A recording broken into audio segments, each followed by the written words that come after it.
in fear. You got to be taught from year to year. It's got to be drummed in your dear little ear. You got to be carefully taught. Do you have the courage to love somebody?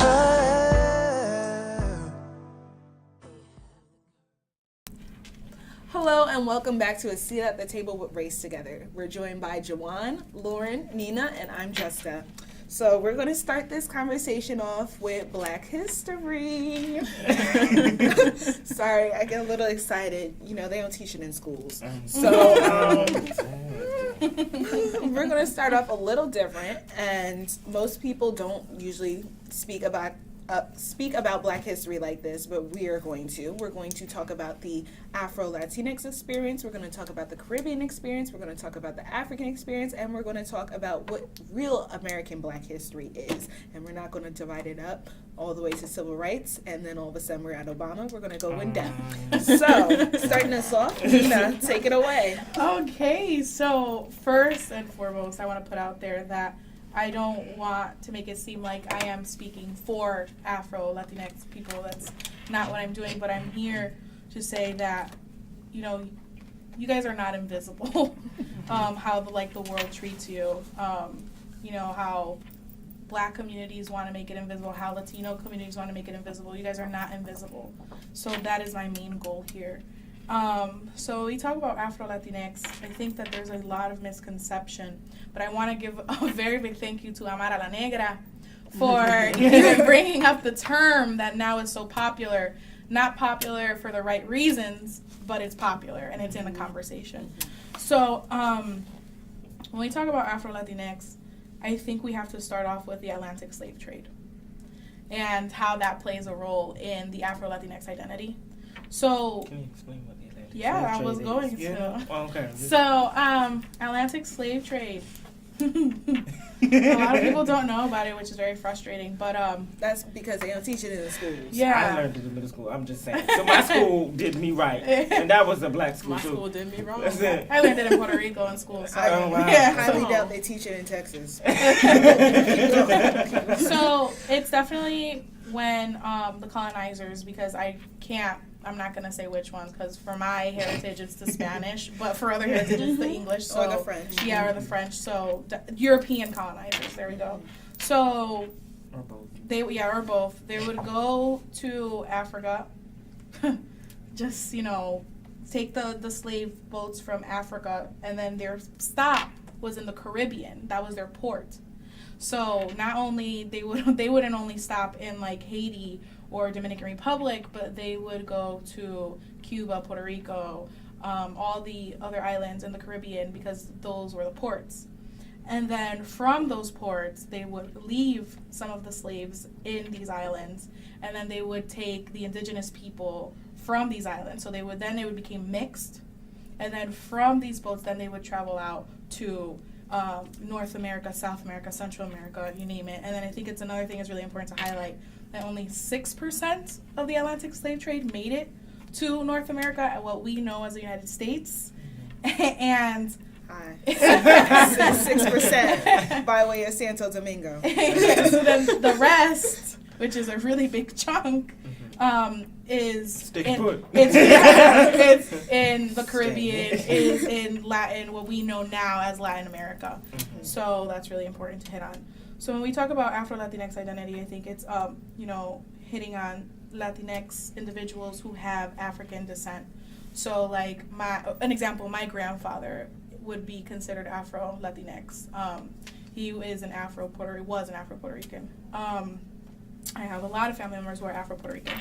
And then it would be either how a lot of people know it to be. It could be Black, Haitian, you know, just a Black individual in general getting together with somebody from Latinx descent or origin and coming together and making a child. And So then the they child could would be a product. biracial and Yes. be Afro-Latinx. Yes. Like my uncle, he has a Puerto Rican wife, Yes. so their kid is Afro-Latinx. Exactly. So there is not only one way to be an Afro-Latinx. That's another thing. And then I want to hit on that. I think another thing is debunking a myth with Puerto Ricans. For some reason, when I came over here, it was very hard for people to conceptualize. When I started posting pictures with my family on Facebook, and they had me on Facebook, they would see that, like, my family, I have family members who are darker than me or, like, lighter than me, and they just couldn't fathom why we were all different shades. Like, why didn't we all look the same? And, you know, we're multiracial, definitely, you know, and it goes back to colonization and imperialism. And I'm trying to get back with my thought, but yeah, so even in culture-wise, not only within population, but culture-wise, like, I could speak for Puerto Rico. So we have bomba en plena, which are dances, like typical dances in Puerto Rico that have origins from Africa. So, you know, you're supposed to dress with, like, the big skirts, and, you know, some women put the head wraps on and stuff like that. And because it is part of our culture, it's our Afro culture, our Afro descent. You know, when I was a child, I was a plenera, which is a person who dances plena or bomba. And usually you see it a lot. There are a lot of groups that are, you know, they do this to compete everywhere around the world, all over Latin America and so have you. But you see it a lot when in Puerto Rico, they celebrate the discovery of Puerto Rico, which that's problematic in itself. That's another topic. But, you know, you see a lot of people doing the plena dances on Christmas time, the bomba, and all these things that come together. And I know that for Americans, it's very strange to see Puerto Ricans indulge themselves in what they considered is African culture, and then they call out appropriation. But it's very important to understand that this Afro culture is our culture as well. And I have to throw in there really quick that there are people that are Puerto Rican who, you know, don't want to embrace cultures, but I feel like there's people like that all across the board everywhere. And that, again, stems from colonization and imperialism. But it's very embraced. I know that, you know, there are a lot of movements like, you know, Afro-Colombians, Afro-Mexicans. There's a lot of African descent in Latino culture. So I always tell, like, people that whenever, like, we talk about Black history in the frame, like, African history, it's part of our history as well. So that's another thing tonight. I think people don't realize how mainstream Afro-Latinos are. Like Rosario Dawson, she's Afro-Latina.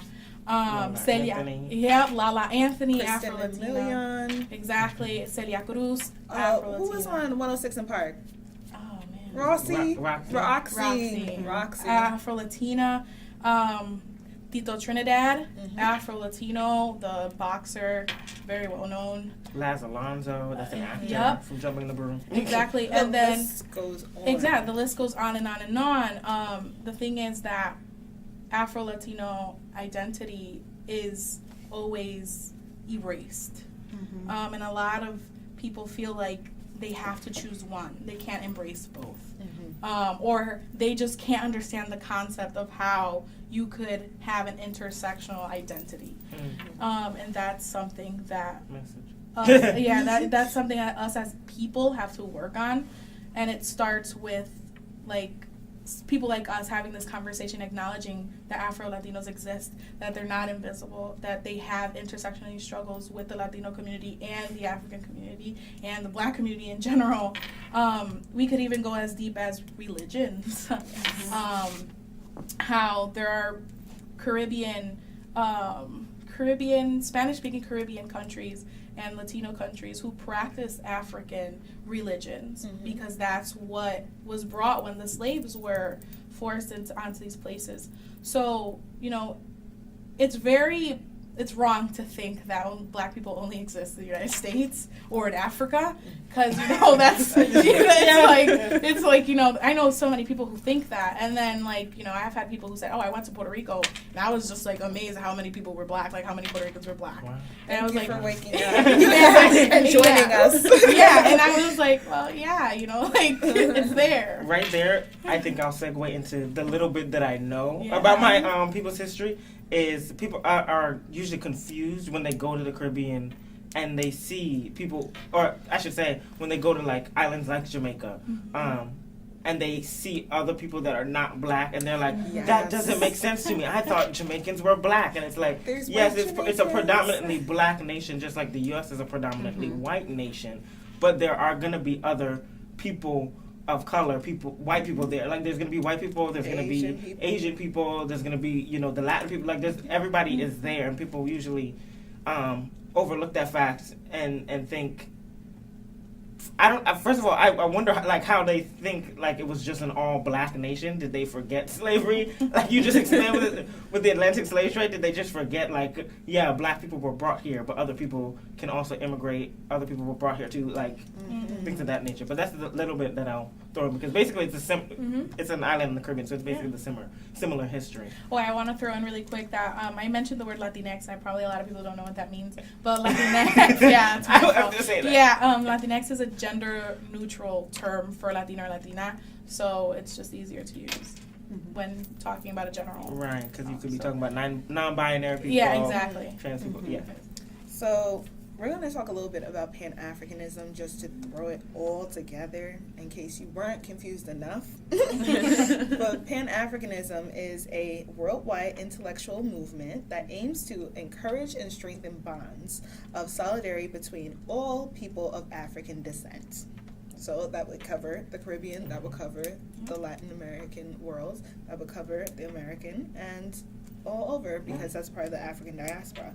But the founder of this movement is Marcus Garvey, a Jamaican native. Actually, he's the one. Sorry. He's the one. And Garvey's philosophies and principles inspired many black liberation leaders, including Malcolm X, Stokely Carmichael, the Black Panther Party, and many Rastafarian religious principles as well.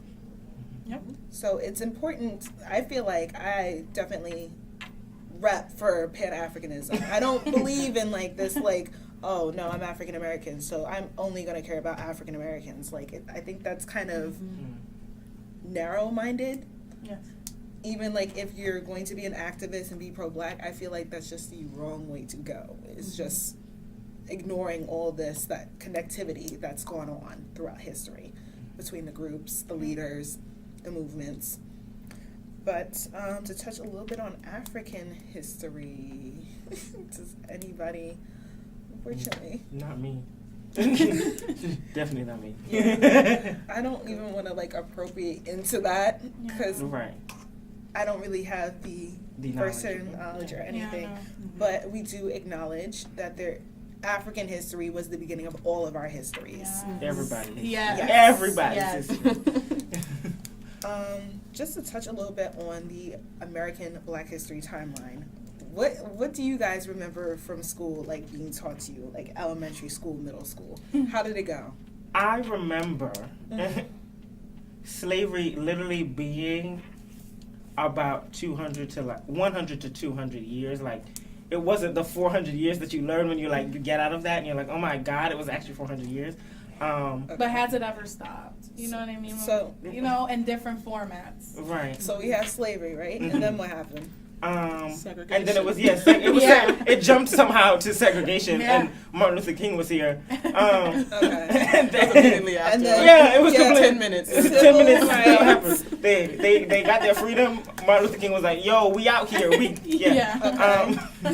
then after that, Obama. Pretty much. Obama. Okay. And nothing is wrong. Can we get a zoom in on this? I'm definitely serious. Can we get a zoom in? You got it? I can't. I got you. That ain't Not right. accurate. That ain't right. That ain't right. Really Okay. You got it? Okay. That's Hold what on. makes people Stay there, because I'm confused. gonna do another timeline. I was confused for so long. Because it's until you learn the full history, you're like, wow, a lot is missing, which is why people can never conceptualize the timeline of things. 'Cause they're like, how does it go from slavery and then we have Malcolm X and Martin Luther King and Rosa Parks? It doesn't make sense. Like it was just 10 years after that. All the people fit in. Yeah. Were they all living at one time? No. And we don't even get. Let me take that back, because we don't even get Malcolm. We just get Martin, and then that's it. And then it's Obama. I was taught in school that both Malcolm X. So this is a little bit more of an accurate depiction of this damn timeline. Excuse my language, but it's so infuriating, because what happened right here? Reconstruction. I think that's a big missing piece of the puzzle of understanding how everything has gone down in America, because Reconstruction was so short-lived. It only lasted 14 years of trying to get people in a transition from servitude to society. Then all of a sudden you got segregation, Right. and you're in this cycle of segregation, and your transition has been cut off, so you can't even fully adapt into normal society life. And then civil rights, many years later, Which cured Practically practically nothing. I mean, it did do a lot of things. We got voting rights, we got marriage rights, we have Integration. certain rights that have been available to us. I think it did a lot for access, but it did not fix these issues. Look how far it took to even get to Getting there. to that, and then Obama. That's true. And no disrespect to Obama, but Obama, again, we have now access, and now we have symbolism. And tokenism. Yes, but do we have liberation? So I think that's really important to note about American history, because now that we have all these groups of the diaspora Right. forming in, everybody's looking around like, so what did y'all do? So what did y'all do? So what did we do? How did this? Why are we still here? Exactly. And people forget, like, even with the slavery portion, like I said, I only remember it being 100 to 200 years of that, it being in existence. And sitting in class the other day and having the teacher have to tell, like, the entire classroom that, no, this has been 400 years. Like, we were here during the Revolutionary War. We fought in the Revolutionary War. Like, people, like, put that to the side. They don't even consider that in their minds. But that's also because it's not taught, so. Yes, and the first slave ship came 1619. Slavery ended 1863.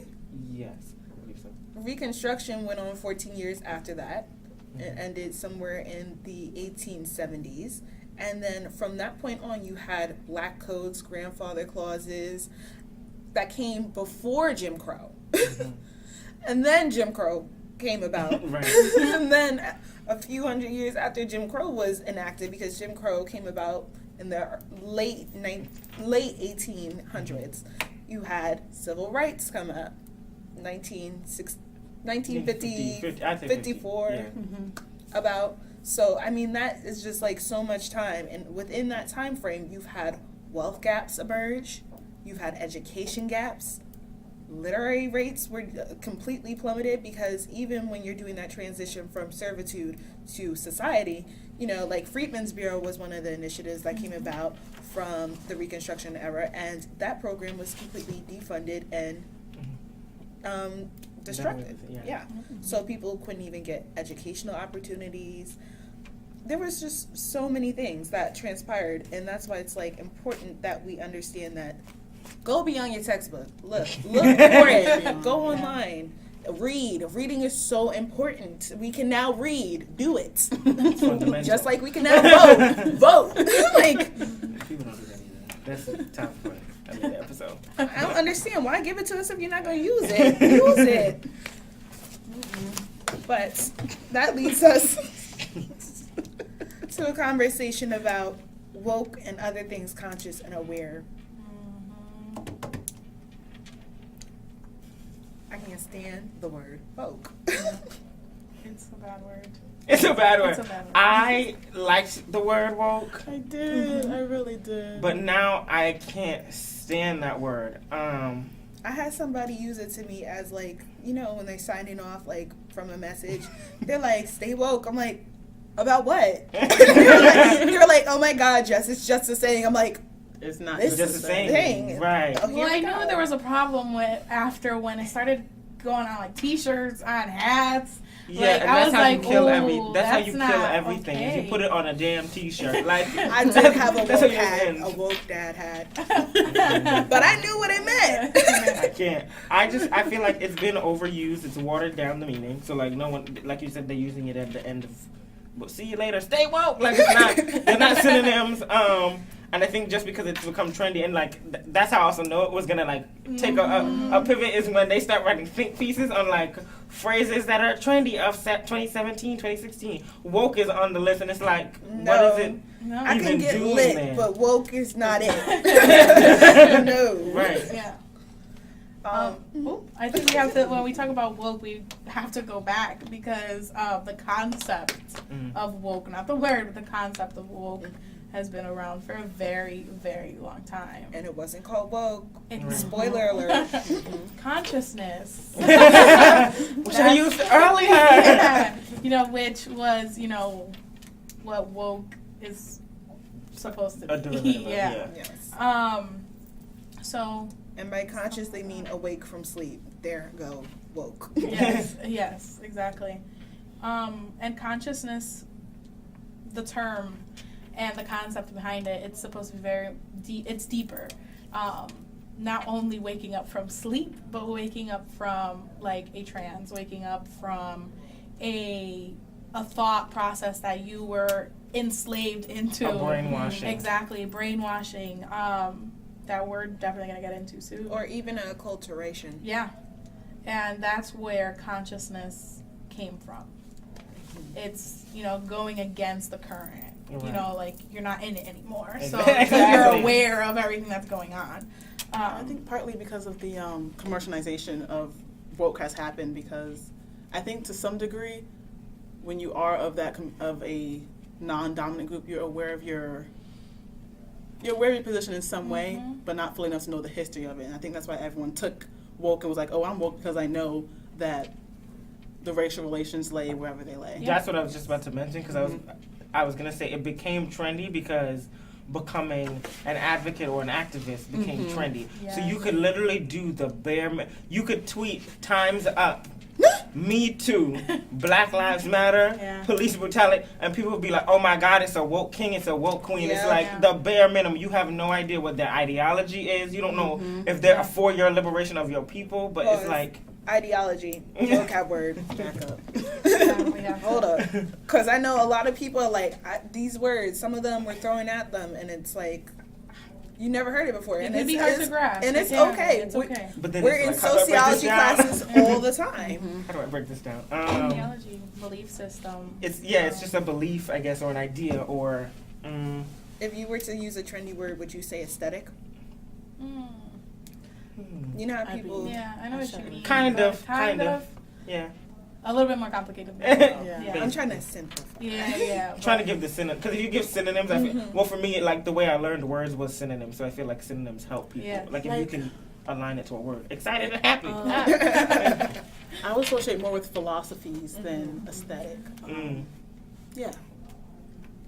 Philosophies, I like. Yeah, like that. What That's is- But, so... origins of consciousness. We're going to discuss the origins and This is Lauren's time. we're going to discuss the Love it. origins of consciousness and wokeness on the next episode. But that was just a little tease. Stay tuned for the next episode. I'm actually wink.